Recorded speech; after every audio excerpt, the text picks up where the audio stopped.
Hello, X. Chapter 2. A long time coming. The question took her by surprise. But she smiled. I don't really want to ask. You must have been dying to get this divorce. And I could feel it. Sophia was already prepared for this ever since they were married. She knew their married days were numbered. But it came a bit quicker than she'd imagined. It had to even been 2 months since old Mr. Constance's passing. And John was already getting the divorce. John was surprised by her answer. But only for a moment. Then he snorted. The lack of explanation made Sophia think she hit the bullseye. John puffed a few more times and put out the remainder of his cigarette in the ashtray. Instead of continuing the topic, he asked, "What's your plan now?" Sophia pondered. Plans? Nothing for now. I just want to go around for some sightseeing. She was worried about what would happen after the divorce. For everyone would laugh at her. Especially when the reason she was married to him in the first place was rooted in superstition. She was married off to the Constance family as a ward.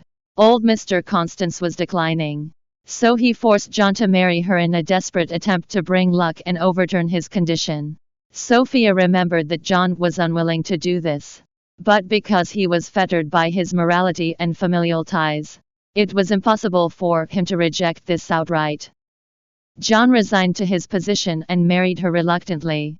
A human ward was superstition. Of course. And in the end, all it did was delight old Mr. Constance. But it didn't help with his condition.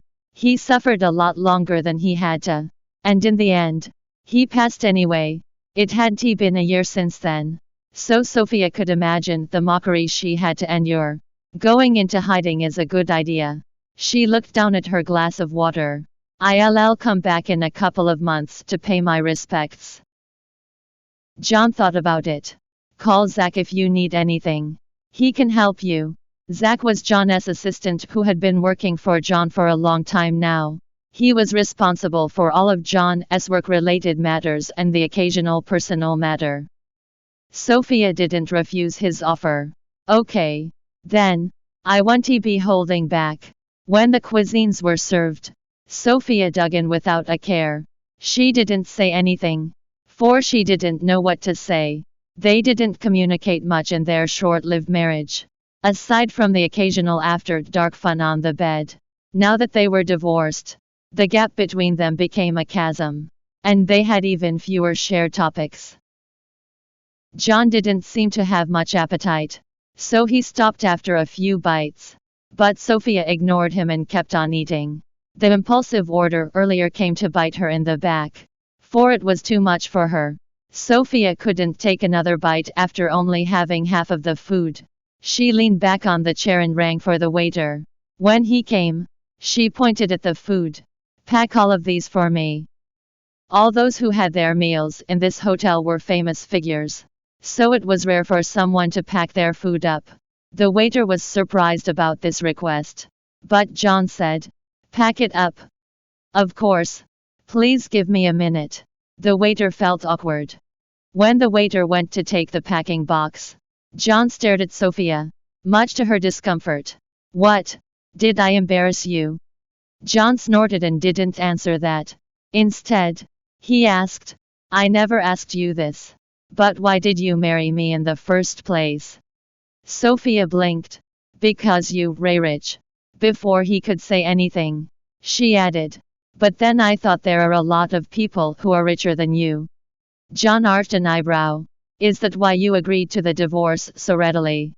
To that, Sophia only replied with a smile. The waiter then came back and packed up their food. After that, she took the boxes and left with John. John had to go somewhere else. So he hailed a ride for Sophia. After entering the taxi, through the car window, she asked, "What about you?" "What about me?" John frowned. "Why did you marry me in the first place?" she asked. He looked at her calmly. "Because you were pretty." However, before she could laugh, he added, "But then I realized there are a lot of women prettier than you." Welcome to download Flipread app to read more chapters of Hello, X. Novel online.